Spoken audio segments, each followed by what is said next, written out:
പണ്ട് നമ്മുടെ കാരണവന്മാര് പറയുന്നത് നടക്കുമ്പം ഓർക്കണം കിടക്കും എന്ന്.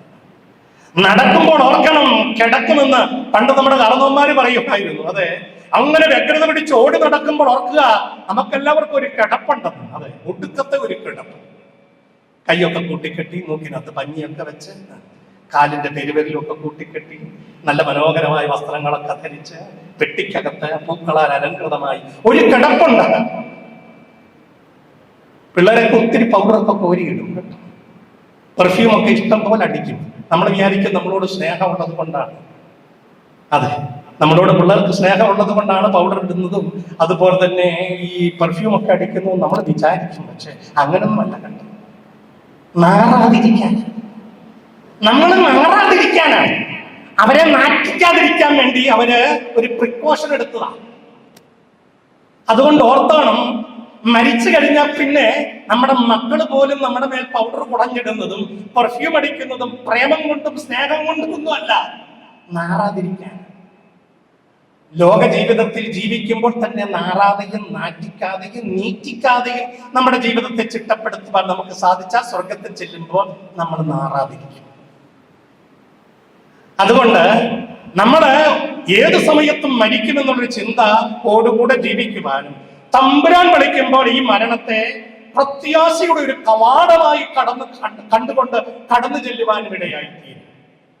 മരണം എന്ന് പറയുന്നത് വളരെ സന്തോഷകരമായ ഒരു അനുഭവമായി നമുക്കൊക്കെ മാറുന്നു. ഞാൻ പലപ്പോഴും മരണ വീടുകളിൽ പറയാറുള്ളതാണ്. മരണമെന്ന് പറയുന്നത് നമ്മുടെയൊക്കെ ഒരു കുടുംബത്തിന്റെ മനോഹരമായ സന്തോഷ സാഹചര്യത്തിന്റെ വെളിച്ചത്തിൽ വേണം ചിന്തിക്കാൻ. വൈകുന്നേരങ്ങളിൽ കുളിയൊക്കെ കഴിഞ്ഞ് കൊച്ചിനെയും കുളിപ്പിച്ചിട്ട് അമ്മ ഈ കുഞ്ഞിനെയും മടിയിൽ വെച്ചുകൊണ്ട് ഉമ്മറത്തിരിക്കുന്ന മനോഹരമായ ഒരു കാഴ്ചയൊക്കെ നമ്മുടെ കുടുംബങ്ങളിൽ പണ്ടൊക്കെ ഉണ്ടായിരുന്നല്ലോ. ഇങ്ങനെ കുഞ്ഞിനെ ലാളിച്ച് അമ്മ അങ്ങനെ ഇരിക്കുമ്പോഴായിരിക്കും അപ്പൻ ജോലിയും കഴിഞ്ഞ് തിരിച്ചു വരുന്നത്. ഈ കുഞ്ഞിന് വേണ്ടി കരുതിയിരിക്കുന്ന മിഠായിയോ മധുരപലഹാരമോ പുറകിൽ ഒളിപ്പിച്ച് വെച്ചിട്ട് അപ്പൻ ഈ കുഞ്ഞിനെ നോക്കും. അമ്മയും അതുപോലെ തന്നെ ഈ അപ്പനെ നോക്കും, ഇന്ത്യാനൊന്നും വാങ്ങിച്ചില്ലേ എന്നുള്ള മട്ടിൽ. കുഞ്ഞാകട്ടെ മിഴിച്ച കണ്ണുകളോട് അപ്പനെ ഇങ്ങനെ നോക്കിയിരിക്കുമ്പോൾ അപ്പൻ ഈ മിഠായി പൊതിയോ അല്ലെങ്കിൽ ഈ മധുരപലഹാര പൊതിയോ ഒന്ന് കാണിച്ചിട്ടതാ ഇങ്ങനെ ഒന്ന് കൈയടിച്ച പിന്നെ കുഞ്ഞ് അമ്മയെ വേണ്ട. പകല് മുഴുവനും അമ്മയെ കെട്ടിപ്പിടിച്ച് നടന്ന കുഞ്ഞ് അമ്മയുടെ പിടിപിടിപ്പിച്ചിട്ട് പിന്നെ അപ്പന്റെ കയ്യിലേക്ക് കുതിച്ചൊരു എടുത്തുചാട്ടമായി. എന്തിനാണ്? പിന്നെ അപ്പനെ കെട്ടിപ്പിടിച്ച് ഉമ്മ കൊടുത്തിട്ട് അപ്പനെ സോപ്പിട്ട് അപ്പന്റെ കയ്യിൽ നിന്ന് ഈ മധുരപലഹാരവും മിഠായും ഒക്കെ വാങ്ങിച്ച് നുണഞ്ഞ് ആഹ്ലാദചിത്തയായിരിക്കുന്ന അപ്പനെ കെട്ടിപ്പിടിച്ച് കവളിൽ ഉമ്മ കൊടുക്കുന്ന കുഞ്ഞിന്റെ മനോഹരമായ ചിത്രമൊക്കെ നമ്മുടെ കുടുംബങ്ങളിൽ സർവ്വസാധാരണമാണല്ലോ. മരണം ഇത്രയൊക്കെ ഉള്ളൂ. മരണം ഇതാണ്.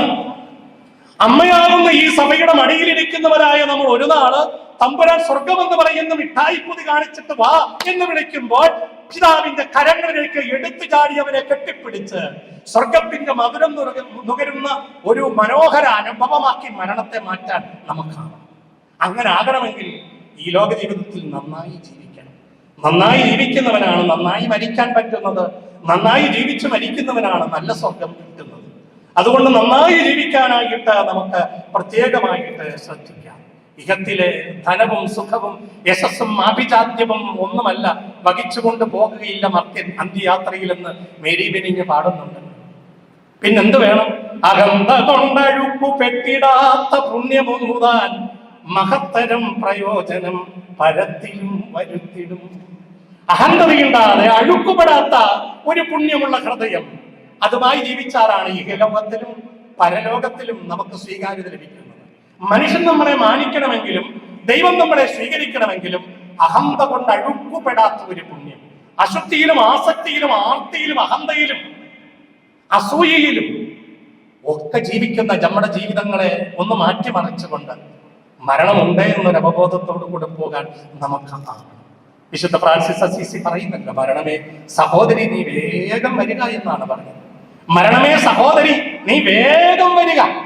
തന്റെ മരണത്തിന് തൊട്ട് മുമ്പ് ഫ്രാൻസിസ് അസീസി പറഞ്ഞു തന്നെ, എന്നെ പൂർണ്ണ നഗ്നനായിട്ട് ഒരു തുണി പോലും ഇല്ലാതെ വെറും മണ്ണിൽ കിടത്തണമെന്നാണ് പറഞ്ഞത്. ഞാൻ ഒന്നുമില്ലാതെ വന്നു, ഒന്നുമില്ലാതെ പോകുന്നു എന്നെല്ലാവരും അറിയട്ടെ. മരണത്തോടുകൂടി ഇതൊക്കെയാണ് സംഭവിക്കുന്നത് എന്നൊരു അവബോധം വിശുദ്ധാത്മാക്കൾക്ക് എല്ലാവർക്കും ഉണ്ടായിരുന്നു. അതുകൊണ്ട് മരണം അവർക്കൊന്നും ഒരു പേടി സ്വപ്നമായിരുന്നില്ല. മരണം സ്വർഗീയ സന്തോഷം കിട്ടാനുള്ള ഒരു വാതിൽ കടക്കൽ മാത്രമായിട്ടാണ് അവർ കരുതിയത്. അതുകൊണ്ട് പ്രിയപ്പെട്ടവരെ, ഫ്രാൻസിസ് അസീസി പറയുന്നുണ്ട്, എനിക്ക് ജീവിതം എന്ന് പറയുന്നത് പച്ചവെള്ളം പോലെ, മരണമെന്ന് പറയുന്നതാകട്ടെ ലഹരി പിടിപ്പിക്കുന്ന വീഞ്ഞു പോലെയും